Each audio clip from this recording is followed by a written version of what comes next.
एक देश एक विधान की तैयारी पूरी।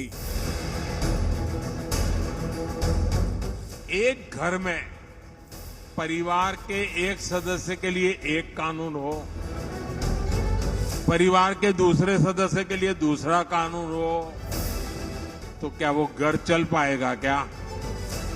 कभी भी चल पाएगा क्या? एक विधान से पहले हिंदू मुसलमान। कोई नया मुद्दा नहीं है। 370 हो गया, राम मंदिर बन गया सुप्रीम कोर्ट के आदेश से, वो भी मुद्दा नहीं है। अब कोई नया मुद्दा चुनाव से पहले ढूंढना चाहते हैं या ऐसा मुद्दा ढूंढना चाहते हैं जिसके ऊपर हिंदू मुसलमान का तनाव पैदा हो और चुनाव लड़े। कानून समान लाएगा सियासी तूफान। मुसलमानों का अपना शरीयत लॉ है, उसकी तरफ भी इनको नजर रखनी चाहिए और इसके बजाय कि इसको आगे चलाएं, इस पे बार बार सोचें कि कहीं कोई तूफान ना आए अगर इसके लिए इन्होंने कोई कदम उठाया। यूसीसी की डगर, मुस्लिमों को डर। तो ये बात है कि नतीजा ये है कि हम ये चाहते हैं कि हम मुसलमानों को इनको मजहबी हक को छीन लें।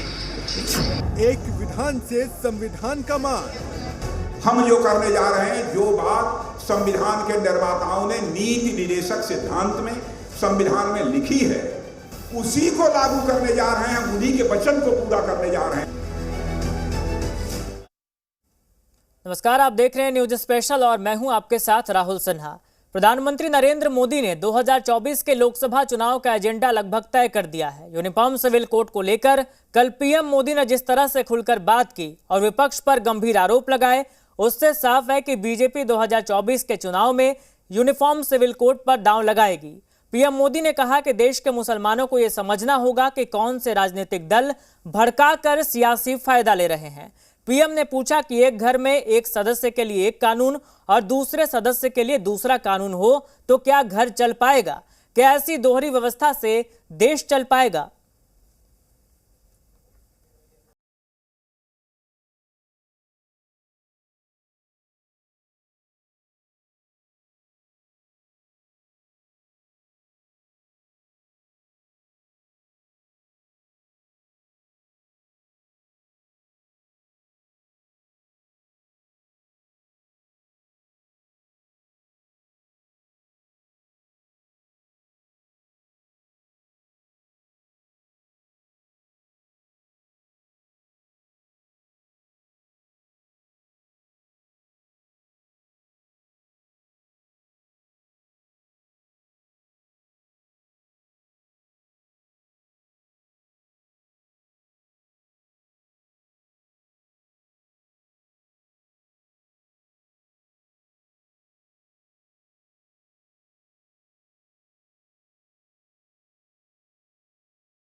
कि यूनिफॉर्म सिविल कोड के नाम पर ऐसे लोगों को भड़काने का काम हो रहा है। आप मुझे बताइए, एक घर में परिवार के एक सदस्य के लिए एक कानून हो, परिवार के दूसरे सदस्य के लिए दूसरा कानून हो, तो क्या वो घर चल पाएगा क्या? कभी भी चल पाएगा क्या? फिर ऐसी दोहरी व्यवस्था से देश कैसे चल पाएगा? कांग्रेस के साथ गठबंधन में शामिल उद्धव ठाकरे की शिवसेना को मुश्किल में डाल दिया है। पार्टी यूं तो यूसीसी का समर्थन करती है, लेकिन उसे ये लगता है कि यूसीसी के जरिए चुनाव में हिंदू मुस्लिम करवाने की कोशिश हो रही है। चुनाव आए हैं, लोकसभा, कुछ राज्यों में विधानसभा, कोई नया मुद्दा नहीं है। 370 हो गया, जम्मू कश्मीर पे अब तक चुनाव नहीं ले सकते लोग, राम मंदिर बन गया सुप्रीम कोर्ट के आदेश से, वो भी मुद्दा नहीं है। अब कोई नया मुद्दा चुनाव से पहले ढूंढना चाहते हैं या ऐसा मुद्दा ढूंढना चाहते हैं जिसके ऊपर हिंदू मुसलमान का तनाव पैदा हो और चुनाव लड़े। यूसीसी के बारे में सभी के साथ मिलजुल कर बैठकर बात होनी चाहिए। कॉमन सिविल कोड का जिक्र संविधान में भी है। सुप्रीम कोर्ट भी इसको लाने का निर्देश दे चुकी है, लेकिन नेशनल कॉन्फ्रेंस को लगता है कि विविधताओं के भरे देश में यूसीसी से तूफान न आ जाए।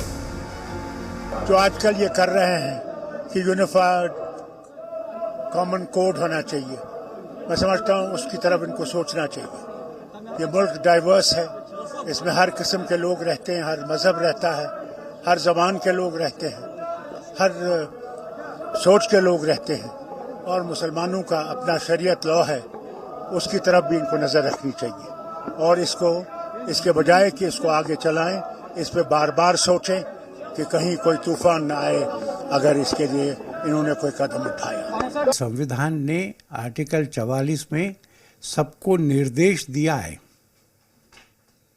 कि सब सरकारों को एक समान नागरिक संहिता बनाने की दिशा में प्रयत्न करना चाहिए। ये सब सांसद और विधायक तो संविधान के प्रति सच्ची श्रद्धा, इसकी शपथ लेके जाते हैं। उस शपथ के लिए सच्चा होना है तो ये कानून बनना चाहिए, देश के हित में है और इससे विविधताएं नष्ट नहीं होती। जम्मू कश्मीर की पूर्व सीएम महबूबा मुफ्ती भी यूसीसी के खिलाफ है, लेकिन उनकी दलील कुछ और ही है। हम अपनी तरफ से सारे जो अहले इस्लाम हैं उनको इस ईद की मुबारकबाद देते हैं और अल्लाह ताला से दुआ करते हैं जो कुर्बानी दी सब लोगों ने इस वक्त इस ईद के मौके पे उसको कबूल फरमाए, हमारे गुनाहों को माफ़ फरमाए और जिस मुश्किलात में जम्मू कश्मीर इस वक्त फंसा हुआ है, इस मुश्किल दौर से हमें बाइज्जत तरीके से बाहर निकाले। दिल्ली पर अध्यादेश से गुस्साई आम आदमी पार्टी का रुख विपक्ष को परेशान कर रहा है। पार्टी ने संविधान का हवाला देकर साफ कर दिया है कि वो इस मुद्दे का सैद्धांतिक समर्थन करती है। देखिए, सैद्धांतिक रूप से हम इसके समर्थन में हैं।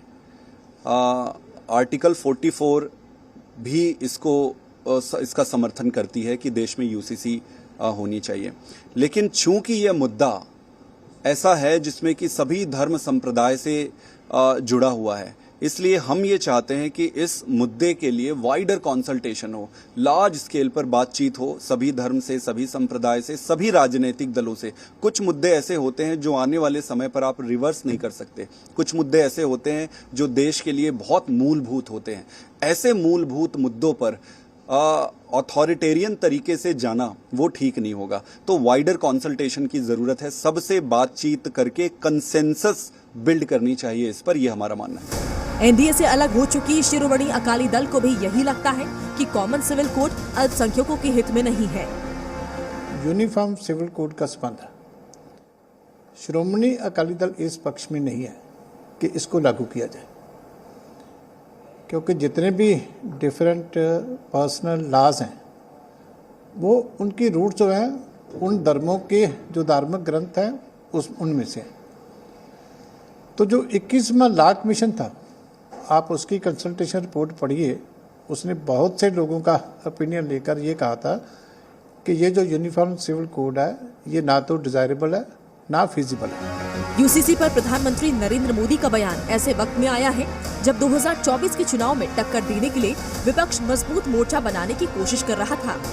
पटना में तो इसके लिए एक राउंड की बैठक भी हो चुकी है, लेकिन इसमें शामिल पार्टियां उद्धव की शिवसेना, आम आदमी पार्टी का रुख समान नागरिक संहिता पर दूसरी पार्टियों से मेल नहीं खाती है। ऐसे में अगर मोर्चा बनता भी है तो आखिर ये पार्टियां कैसे एक